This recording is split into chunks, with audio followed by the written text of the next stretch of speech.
আমি চলে এসেছি।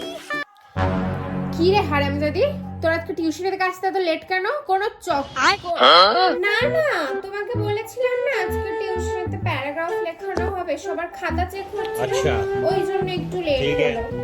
মা কি লিখতে বলেছে? ও, তা কি লিখলি তুই আমার সম্পর্কে? দেখা দেখি আমার। দাঁড়াও দেখাচ্ছি। এই নাও দেখো। তা ভালো কথা লিখেছিস তো আমার সম্পর্কে? দেখি কি লিখেছিস। ম্যাম ভালো বলেছে, আমার মা একজন গৃহপালিত থুরি। ও আবার এখানে থুরিও লিখেছে। মানে আমি আসলে রচনা পড়ে গিয়েছিলাম, সেই জন্য ফার্স্ট আমি গৃহপালিত লিখে ফেলেছি। House wife. আমার মা রোজ বাবার জানলা পরিষ্কার করে, আমার মোজাও পরিষ্কার করে।